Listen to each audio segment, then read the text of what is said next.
Bismillahirrahmanirrahim. Assalamualaikum warahmatullahi wabarakatuh. Saya Maya Rosmayanti dari Fakultas Tarbiyah dan Keguruan, Prodi Pendidikan Agama Islam kelas C. Saya akan menjelaskan tentang pendidikan kewarganegaraan. Yang pertama adalah hakikat pendidikan kewarganegaraan. Pendidikan kewarganegaraan dapat ditemukan hampir di sekolah di seluruh negara. Mungkin namanya saja yang berbeda. Negara yang menginginkan negaranya tetap eksis harus dididik menjadi warga negara yang baik. Smart Good Citizen. Smart Good Citizen dibagi menjadi 3. Spawn Citizen, Stun Citizen, dan Generator Citizen. Yang pertama adalah Spawn Citizen. Spawn Citizen adalah tipikal warga negara yang mudah terbawa arus dan tidak mempunyai pendirian yang teguh.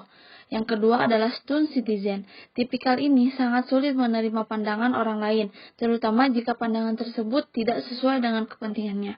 Yang ketiga, Generator Citizen merupakan tipe warga negara yang mampu menggerakkan dan berpartisipasi aktif dalam bermasyarakat dan bernegara bangsa. Berikut ini adalah nama-nama sebutan pendidikan kewarganegaraan di beberapa negara. Yang pertama, pendidikan kewarganegaraan di Indonesia, Citizenship Education di UK, Civic Education di USA, Ta'limatul Muwatonah atau Tarbiyah Al-Watoniyah di Timur Tengah, Education Civicus di Meksiko, dan lain-lainnya. Masih ada beberapa lagi yang belum saya sebutkan, tetapi masih ada sampai 15 negara ya, itu beda-beda namanya. Jika pendidikan merupakan upaya menumbuh kembangkan potensi individu menjadi warga individu yang dewasa, pendidikan kewarganegaraan adalah upaya untuk menumbuh kembangkan modal sosial untuk membangun negara bangsa. Cara memperkuat modal sosial adalah dengan memperluas ruang-ruang perjumpaan, merentangkan jaringan-jaringan konektivitas, memperkuat semangat inklusivitas yang dapat menumbuhkan rasa percaya. Inilah urgensi pendidikan kewarganegaraan yang berupaya mendidik warga negara muda agar dapat membayangkan, agar memilih keluasan mental dan kekayaan rohani. Bung Karno pernah bilang, tingkatkan revolusi kita adalah pemerdekaan atau liberation. 2. Mengapa pendidikan kewarganegaraan itu harus dilakukan? Karena ada 4 hal, yaitu historis, yuridis, kemudian sosiologis, dan politik. Yang pertama adalah historis, yaitu mengambil pelajaran dari catatan sejarah. Yang kedua adalah yuridis, adalah dalam Undang-Undang Nomor 12 Tahun 2012 tentang Pendidikan Tinggi, Pasal 35 tentang kurikulum ayat 3 ditegaskan bahwa kurikulum pendidikan tinggi sebagaimana dimaksudkan pada ayat 1 wajib memuat mata kuliah A. Agama, B. Pancasila, C. Kewarganegaraan, D. Bahasa Indonesia.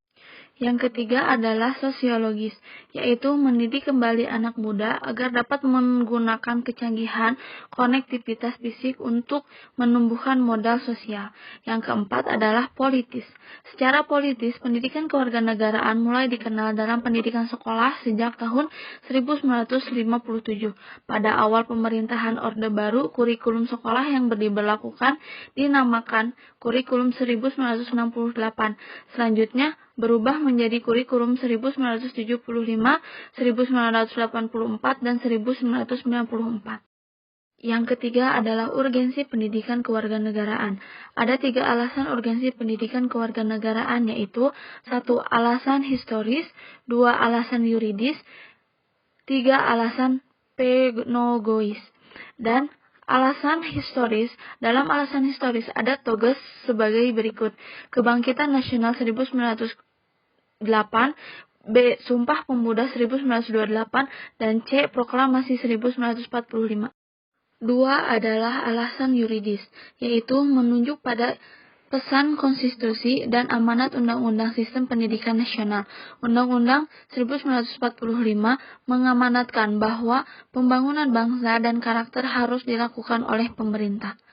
Dan yang ketiga adalah alasan pedagogiis, yaitu menunjuk pada pandangan bahwa anak pada hakikatnya warga hipotetik atau warga yang belum jadi. Dan yang keempat adalah urgensi mata kuliah umum. 1. Membekali mahasiswa pengetahuan dasar kompetensi seperti etika, berpikir kritis, belajar dan terreplikasi, kerjasama, memahami kinerja, dan kemampuan belajar sepanjang hayat. 2. Membantu mahasiswa memahami kriteria dengan setiap bidang ilmu. 3. Mengatasi sempitnya spesialis bidang studi. 4. Membantu mahasiswa dalam mengaplikasikan ilmunya di kehidupan sehari-hari. 5. Memperkaya pengalaman untuk meningkatkan rasa saling memahami dan menghargai orang lain. Pelajaran pokok dan mata kuliah umum. Berdasarkan Undang-Undang Republik Indonesia Nomor 12 Tahun 2012 tentang Pendidikan Tinggi Pasal 3 Ayat 1, 1. Agama, 2. Pancasila, 3. Kewarganegaraan, 4. Bahasa Indonesia. Sifat-sifat general education. 1. Kemampuan untuk memperoleh pengetahuan. 2. Kemampuan belajar sepanjang hayat. 3. Kemampuan mengelola diri. 4. Kemampuan beradaptasi untuk merespon perbedaan. 5. Memiliki daya tahan, ulet, dan tekad yang kuat. Memiliki citra diri yang positif. 7. Memiliki kemampuan berkomunikasi. 8. Memiliki kemampuan bekerja sama dengan orang lain. 9. Memiliki kemampuan bekerja yang efektif. Sekian presentasi dari saya. Mohon maaf apabila banyak kesalahan. Wassalamualaikum warahmatullahi wabarakatuh.